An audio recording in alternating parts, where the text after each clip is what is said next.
Sejam muito bem-vindos ao Orquestradores de Futuro, o podcast para te inspirar com quem vem engajando pessoas em prol da inovação. Eu sou Bibiana, professora e pesquisadora na área de colaboração para inovação. E conta pra gente, Bruno, quem temos conosco hoje aqui? Bibi, hoje tá mais do que especial o nosso episódio. Eu sou Bruno Bittencourt, professor e pesquisador na área de educação para inovação. E estou muito empolgado com o nosso episódio de hoje, porque hoje a gente vai estar materializando inovação e impacto aqui com esse cara que está conosco, que tem uma experiência incrível na área de inovação, em vários hubs e articulações assim, de pessoas e organizações. É um dos líderes do Impact Hub. E, Jorge, que alegria estar contigo aqui. Muito obrigado por ter aceitado, né, a participação aqui no nosso programa. Gente, uma felicidade muito grande. Assim, começa por essa vibe, essa energia aqui, e falar justamente dessas duas coisas que são super importantes. E eu escolhi isso como propósito de vida. Inovação primeiro e depois eu consegui alinhar com o impacto. Que casamento lindo esse, né? Eu digo, depois do meu casamento, que é o mais da minha vida, minhas filhas, esse foi o casamento que foi meu encontro profissional. Então, que bom poder dividir um pouquinho com vocês, que a gente já está conversando um pouquinho, tomando café, mas com o pessoal que pode se inspirar, né? Exato. Um pouquinho disso. Eu já tô com alguma caminhada na vida, mas eu digo assim, não é tarde pra gente achar as coisas que a gente realmente gosta de trabalhar, sabe? Sabe, Jorge, só de ouvir ver pelo brilho do teu olho, a gente já sente, assim, esse casamento e o propósito. A gente começa normalmente, assim, o nosso bate-papo fazendo uma brincadeira, que é quem é tu na orquestra? Pra, de fato, poder te apresentar, contar um pouco mais aí da tua trajetória, bem aberto, assim. Legal, gente. Quando eu comecei a estudar inovação e comecei a ser voluntário, eu comecei a organizar um pouco das minhas experiências, né? Eu acabei vendo que eu sou quase uma quádrupla hélice. Eu acabei trabalhando um pouco em cada uma das hélices do desenvolvimento, né? Então, eu tive uma construção muito na parte pública, tive uma experiência como gestor da área de inovação em Santa Maria, depois na área social, muito com os movimentos de empreendedorismo, onde era tudo mato, nós falávamos de inovação na época, isso 2008, 2007, e depois que tomou frente, né, uma evolução, digamos, desse assunto, foi para a área da inovação. Fui para a academia também, né, fiz meu mestrado, pesquisei, adoro isso, mas em algum momento também eu senti que eu precisava voltar para o mercado, então voltei para empreendedorismo e fiz muitos anos desenvolvendo aí negócios de inovação, e aí foi onde eu consegui também entender o quanto que era importante a gente dividir não só o conhecimento em sala de aula, mas o conhecimento em gestão. E aí eu comecei a entrar de cabeça na parte de mentorias para a área de inovação, então startups. Esses dias eu estava agora falando, tem mais de 200 startups que eu já mentorei, então quanto é gostoso isso, né? A gente poder, não numa sala de aula, mas sim continuar fazendo isso com aquilo que a gente gosta de trabalhar. E ver na prática como é que isso fortalece um ecossistema de inovação. Então essa é a quádrupla hélice do George, assim, um pouquinho em governo, um pouquinho em universidade, empresa, e também sempre se dedicando à área social, seja pelo empreendedorismo, seja também como voluntário em ações. É por aí, né?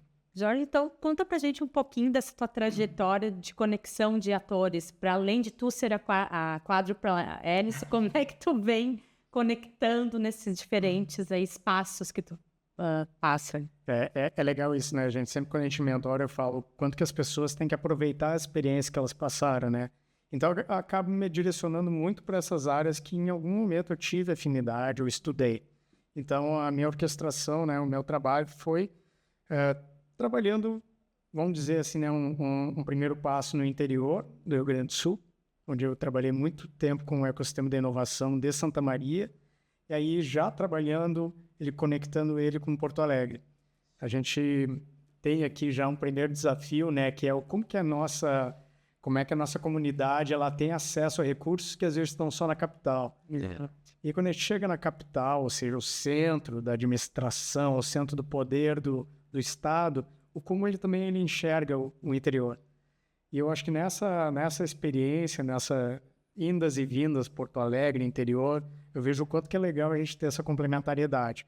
Mas a mesma experiência eu divido nessas duas experiências, né? Muito trabalhando no interior, onde a gente fazia desde o zero essa implementação, até chegar num momento agora mais maduro, no ecossistema da inovação de Porto Alegre, mas senti que, por exemplo, um ecossistema pujante como esse não está falando ainda de impacto. E a gente vê que tem um gap também aí. Então tem muita coisa para evoluir, né? É claro que cada um com seus desafios, com as suas proporcionalidades, né? O interior, capital, mas eu vejo essas duas diferenças, assim, de atuação, né? E aí aqui, claro, aqui na capital é uma conjuntura de muitas organizações, aqui é sempre muito grandioso, né? A gente vai trabalhar, sempre tem muitas entidades engajadas, é uma coisa incrível. E no interior a gente tem ali pequenos atores muito engajados, às vezes até mais fácil, né, fazer as coisas acontecerem, né? Na verdade, é muito legal te ouvir, assim, essa trajetória, até as mudanças de contexto e até você só dar um zoom out, assim, né, de tudo que tu passou. E eu fiquei pensando, eu trabalhei um tempo com programas de empreendedorismo na URGS quando eu estava na faculdade, ainda lá 2008, 2009, e também era mato, falava inovação, empreendedorismo, ninguém perguntava o que era Nada, né? startup, ninguém sabia, era um xingamento praticamente, né? E aí eu queria te ouvir um pouco sobre essa mudança de mentalidade que vem tendo, assim, em relação à inovação, porque eu acho que inovação, empreendedorismo passa de ser uma coisa lá muito de algumas pessoas específicas, né, para ser uma buzzword, né, que é utilizada aí para vários contextos. Eu queria te ouvir um pouco sobre essa mudança, a tua percepção, né, sobre essa mudança da área da inovação e também muito para como é que tu chegou na inovação de impacto, né, porque quando a gente ainda fala em inovação, assim, que nem sustentabilidade, o pessoal pensa nessas árvores, né, inovação ainda tem uma questão de inteligência artificial, tecnologia, alguma coisa assim, mas vai muito além disso, né, e eu acho que cada vez mais está vinculado ao impacto, à transformação que está gerando. E aí queria entender um pouco sobre essa tua trajetória na inovação, teu olhar, e como é que tu chegou no impacto em si. Legal. Eu gosto muito de entender esses movimentos. Eu faço analogias, às vezes, com a Revolução Industrial. Ou seja, precisava passar pelo vapor para a gente chegar depois na energia elétrica e depois a gente vir para a Revolução da Cognição. Verdade. São todos os retratos do momento, né? Então, antes do empreendedorismo, ou junto com ele, vinha o PGQP, lembra? É verdade. Gestão da qualidade, ou seja, esse era o momento das empresas naquela época. Elas precisavam apenas entender como gerir algo que já tinha 50 anos nos Estados Unidos, na Europa, né? Então, é uma evolução a gente falar de questões que não poderiam ser antecipadas para aquele momento cultural, para aquele momento de evolução das empresas. E hoje mesmo, se a gente comparar o interior com a capital, a gente fala assuntos de inovação, mesmo conceito, com tecnologias diferentes lá e tecnologias diferentes aqui. E São Paulo vai ser diferente, Nova York vai ser diferente, Genebra vai ser diferente. E aí, por que Genebra é diferente? Porque Genebra já tem o impacto como uma das verticais, como uma das grandes potencialidades. Então, mas aí os Estados Unidos é crescimento a qualquer custo, inovação a qualquer custo, a grande transformação do Vale do Silício, sim, mas e aí? O quanto que isso é sustentável para o mundo, o quanto isso mexe também com a economia e quanto está contribuindo, está alinhado com o desenvolvimento que a gente precisa. Então, aqui para trazer esse pensamento que aonde a gente for beber as nossas fontes é que a gente vai daqui a pouco entender se realmente o tipo de futuro que eu quero. Tirando esse pop-up, né, a questão de como que o impacto, eu acho que ele já vem natural, né, a gente não encontra ele assim, né, numa hora para outra. Eu acho que todos nós aí a gente já busca isso naturalmente, né, de ter algo que seja mais representativo e só aquilo que a gente está fazendo, né, um bem maior. Mas no impacto eu procurei sempre trazer em paralelo. Mas quando eu vim para Porto Alegre eu vi assim, gente, ou eu vou para uma multinacional, ou seja, como é que eu vou pagar as contas? Uma multinacional e vou continuar como voluntário dentro do ecossistema, mentor e tudo mais. Mas onde que está o caminho que eu posso, daqui a pouco, unir isso? E aí surgiu uma pesquisa, né? Eu comecei a pensar nisso, onde que eu poderia trabalhar. E a primeira que veio foi o Impact Hub. Porque eu juntava a questão de ser uma multinacional, trabalhar com inovação, mas trabalhar com propósito. E era muito fã dessa estrutura já. Mas aí faltava esse entrar de cabeça e saber que também eu tinha um preconceito. Que daqui a pouco eu achava também que era abraçar a árvore. E aí? E aí quando a gente começa a estudar e ver que aquilo ali realmente além de bonito, é uma empresa séria e que visualiza um resultado, negócios em si, eu comecei a ver que aquilo podia ser meu futuro. Então foi ali que eu comecei realmente a estudar e alinhar muito bem, né? Fazia de uma forma orgânica isso, mas aí eu decidi que era o único caminho para entrar em Porto Alegre, é esse. Jorge. Show. Jorge, a gente estava conversando antes nos bastidores, né? Tu trazendo, a gente tem exemplos super conhecidos de fora, como o Medellín, né? Que trabalha em uma inovação de impacto. Mas tangibiliza, assim, para a gente aqui o que é essa inovação de impacto, como é que vocês vêm trabalhando isso e que potencialidade tu enxerga para a gente trabalhar aqui, como, né? Trabalhar inovação de impacto. Legal, gente. Ontem a gente fez um workshop ali junto com o pessoal da rede, da Startups RS, e a gente está falando sobre alguns mitos, né? A primeira coisa que inovação de impacto, ela não é para grandes empresas só. Ela não é cara, ela não é difícil de ser implementada. Basta a gente fazer ações pequenas, a gente já consegue começar a transformar, trazendo um norteador de impacto. Então, impacto, a gente tem várias metodologias, né? Mas impacto, se a gente pegar o ESG, Environment, Social and Governance, ou seja, é o meio ambiente, é o social e é a governança. Só dentro desses 3 eixos aqui, a gente tem uma infinidade de ações que a gente pode fazer. Então, onde é que o Impact Hub, por exemplo, né, trazer um case, onde a gente trabalhou muito forte nos últimos anos, é o empreendedorismo em territórios periféricos, por exemplo. É o salto aceleradora, onde a gente nomeou, né, 3 saltos de desenvolvimento para empreendedores, normalmente empreendedoras, a gente faz traz mais para as empreendedoras, pelo conceito de a gente realmente trazer para a unidade familiar mais força ainda. E esse salto empreendedor, por exemplo, já formou mais de 7.000 empreendedoras no Brasil inteiro. E aí a gente começa a ver que isso tem um efeito que ele vai muito mais longe, com uma escala muito maior, e a gente só está trabalhando social. Tá? E aí agora, claro, agora a gente se vê muito mais desafiada também a pensar sobre o clima, sobre o meio ambiente. E aí a gente começa a desenvolver projetos para fotografia de agora. Eu acho que começa a conversar com aquilo que a gente falou antes, né? O que a gente está precisando no momento.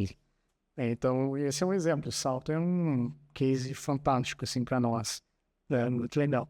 É incrível, Jorge, porque a gente vai vendo, vai tangibilizando muito isso, e eu acho que o Impact, até vou te pedir um pouco para falar mais sobre o Impact Hub como todo, né? Porque eu acho que para além de uma organização multinacional ali, é um movimento, né? É uma mentalidade. Nos conta um pouco mais sobre o que é o Impact Hub. Exato, gente. Se a gente pudesse estruturar, ele é mais como uma cooperativa, né? Vamos pensar, né, numa cooperativa que ela tem uma unidade que dá os norteadores, diz, né, o que é a marca, o que ele, né, carrega esses símbolos, dá alguns norteadores, como vocês precisam de espaços, precisam trabalhar com comunidades, precisam trabalhar com soluções para tangibilizar, mas cada local tem a sua autonomia. E eu acho que a gente estava falando um pouquinho antes, né? É uma estrutura muito grande, parece um grande, um transatlântico, mas cada unidade ele vai se adaptar à sua especificidade. E aí a gente, cada Impact Hub que abre com o nome da cidade. Então nós temos Impact Hub Porto Alegre, que a gente passou pela candidatura desde o ano passado e agora a gente foi aprovado na candidatura do Global. E aí a gente leva a responsabilidade de gerir um estado todo, a partir de Porto Alegre. E assim a gente tem sócios que é São Paulo e Floripa. Então a gente tem um multi-hub. Essa é a nossa estrutura. E o nosso trabalho inicial é ajudar a comunidade. É um hub. Bem, tem Impact Hub. Né? Fica fácil, né? O pessoal vê um hub onde todo mundo se conecta. Todo mundo que quiser, todo mundo que puder, né? E a gente está sempre aberto para isso. Todas as soluções a gente possa potencializar elas, né? Sensacional. A gente, hub e inovação cada vez mais são similares, né? Porque não existe inovação que tu não faça a partir da colaboração, da troca e do engajamento.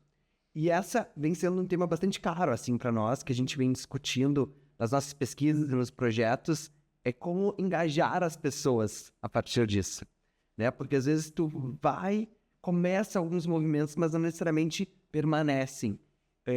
Como é que tu enxerga, de fato, esses desafios de gerar engajamento inclusive, poder gerar impacto em diferentes contextos, né? Levando em consideração as particularidades também de cada um dos territórios que tu vai estar inserido. Acho que agora a gente vai começar a entrar no sincericídio agora, né? Isso. Vamos para Tá pronto, já tá pronto. Vamos lá, gente, vamos lá. Eu acho que a gente já fez a parte institucional, brincadeiras, né? Mas ontem mesmo eu gosto de trazer muito essa questão, o como é real e como é difícil a gente falar de impacto. A gente não está em espaços que realmente, se a gente entra para dentro de negócios, de grandes corporates, a gente está falando com negócios que precisam gerar lucro e faturamento. Então, eu gosto muito daquela analogia que, com certeza, né, é muito difundido para vários outros assuntos, mas é que a gente vai investir nisso, vai investir em impacto por amor, a causa, e aí a gente está muito alinhado a isso, e a gente gosta, a gente entende isso, por estratégia ou pela dor. Então, assim, aqui a gente tem 2 pontos positivos, mas tem um outro que é a legislação. A gente trabalha impacto também, porque se a grande corporação, por exemplo, é capital aberto, se não fizer um projeto de responsabilidade social, ela pode ser apontada. Então, assim, tem a dor que também nos ajuda a gente chegar num lugar que precisa ir. Estratégia e amor, ou seja, né, o amor é mais difícil, né, numa pirâmide. Estrategicamente, hoje a gente pode convencer pares, parceiros, de que uma ação de responsabilidade social, ambiental, uma ação de governança, ela pode sim gerar um buzz ou um marketing positivo nessa esfera. Então a gente tem que entrar com a cabeça empática, né, na cabeça do empresário. O que vale para ele? Visibilidade, aumentar resultado. Então, se a gente entra para gerar um custo para ele e tentar vender só uma ideologia, se o difícil, Bruno e Bibi, aqui é difícil, né? A gente tem que ter a cabeça deles, né? Pensando nessas estruturas mais empresariais, né? Não sei se é difícil, né? Não, mas eu acho que é muito isso, assim. Eu acho que tu traz uma lógica de sensibilidade também dos diferentes atores. Exato. Né? Porque, claro, quando a gente está falando de impacto, de mudança de território, a gente precisa das diferentes hélices de alguma forma representadas, né? Cada um com os seus superpoderes, com os seus recursos, aportando, né, seus conhecimentos e experiências. E, obviamente, que para cada um se engajar nesse processo, às vezes, o que tu vai estar lá acionando é um pouquinho diferente, né, para cada um deles. Porque os propósitos acabam sendo, claro, né? Tu tem que vincular. Exato. São muito... A gente vamos lá, né? As moedas, eu acho que a gente consegue entender isso, né? Quando a gente tem a quádrupla hélice, governos trabalham, né, claro, pelo resultado para a sua comunidade, mas também pensando nas próximas eleições. Exato. Se a gente não consegue ter um olhar estratégico para isso, a gente nunca vai conseguir colocar uma jornada de inovação pública, que é, por exemplo, um produto que a gente tem também. Eu já vou lembrando de outras soluções que a gente traz. E a gente traz como produto, a gente pensa como produto. Porque a gente vai ter que vender para alguém isso.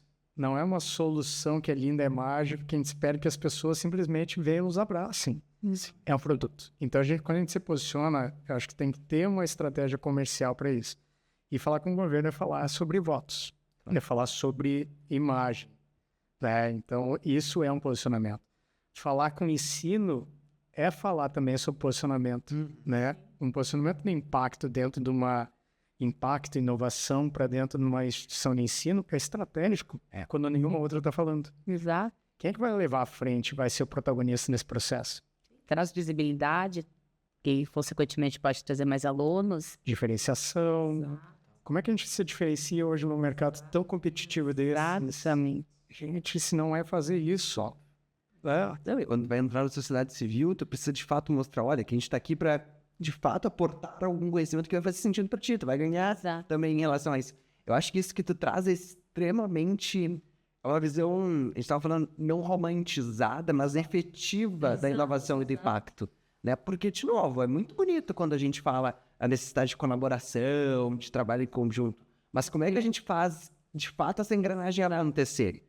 Porque tem que ser assertivo, senão a gente vai ficar aqui discutindo, abraçado, super feliz, mas de fato não vai estar gerando o impacto que a gente tanto discute, né? Exato. Não, a gente fica, no fim, às vezes, só na crítica, mas não propõe nada. E isso é fazer algo propositivo que sempre tem condições de mudar algumas realidades. Ah, mas não é como a gente gostaria que fosse.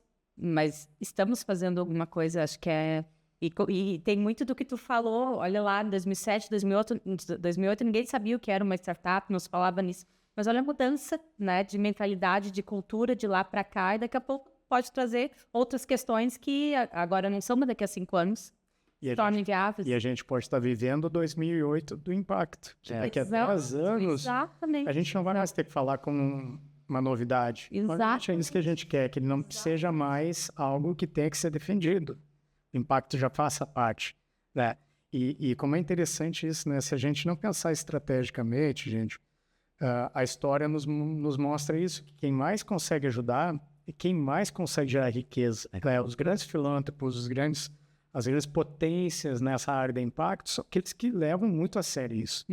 Então, é isso que a gente busca como Impact Hub, é ser uma grande estrutura para fazer grandes resultados na ponta. E por isso que a gente está aliado a grandes parceiros, a grandes marcas. Se é para fazer o pouquinho ser um militante desse processo, a gente sabe que tem isso. Sim. A gente vem com uma visão, e a visão global do Impact Hub, e o direcionamento é para ser isso. É ser um grande player que, inclusive, pode e tem o poder de articular essas grandes estruturas. Esse é o nosso recorte, sabe? Sim. Jorge, e nessa lógica, me fala um pouquinho mais como é que vocês vêm trabalhando o fomento, o suporte a startups de impacto, que, né, nessa outra lógica. Essa aí também, essa eu acho que foi as duas vertentes que mais cresceram nos últimos anos, né? Então, muito olhar para o empreendedorismo, né, periférico de territórios e a parte da inovação para startups de impacto.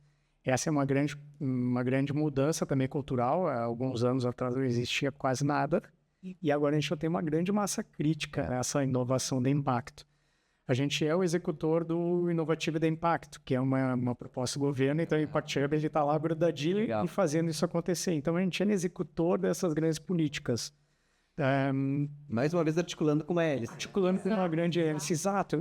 Porque, de novo, a gente quer... quanto mais a gente conseguir entregar de resultado, não quer dizer que tem que ser 100% a nossa metodologia, nosso esforço. Onde a gente puder colaborar. A gente é um hub, mas a gente é muito mão na massa. Então, isso é reconhecido por SEBRAE, por o governo federal, a própria N-Impacto, que é a Estratégia Nacional de Impacto, o Henrique, que é nosso sócio, está diretamente sentado na cadeira montando isso desde lá, alguns anos atrás, quando se começou esse assunto. Então, a gente está lá entre os grandes players para fazer isso acontecer. E o Inovativo é o grande case, Bi.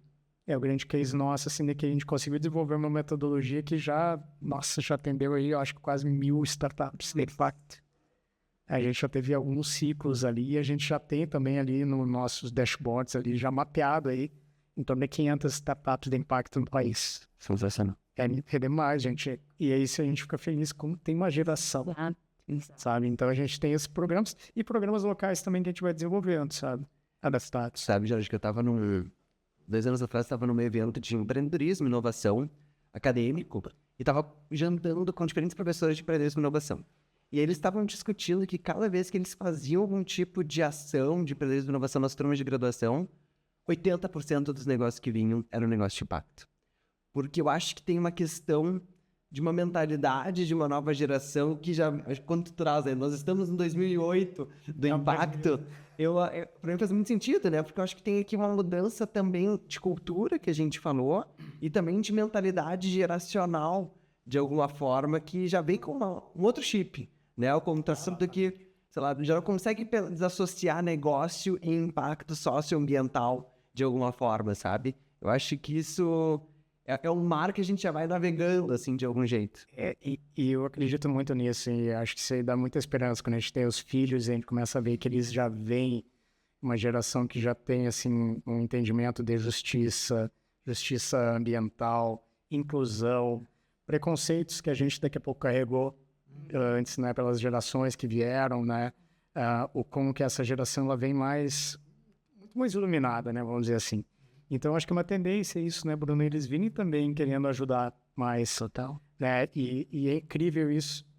Para nós ainda tem um gap muito grande, que esse movimento só não é maior, que é uma coisa que a gente está buscando também. que é mostrar para as startups, para as empresas de tecnologia, que elas têm impacto. Sim. Que elas não precisam ser de impacto para gerar impacto. Então, o de e com impacto é uma coisa que a gente discute sempre. De impacto, vamos dizer que é aquela que tem o DNA de impacto. É uma trechinho, né, trazer os exemplos daquelas que trabalham diretamente com a questão de impacto no seu cerne, na sua entrega. Agora, se a gente for olhar para as startups, elas já são uma indústria que não polui. Elas já são escala e normalmente elas trabalham muito resultado, resolvendo um problema lá na ponta da cadeia, né, na nossa pirâmide da sociedade. Então, elas já têm muito impacto, só que às vezes elas não se reconhecem. Eu acho que daí o primeiro desafio também é nosso. Como é que a gente consegue olhar não só a criação de uma nova geração, mas também o entendimento e essa luz de que a maioria das startups que eu mentorei até hoje, elas têm como puxar mais o impacto como um propósito. Só não se veem, eu acho que às vezes, né?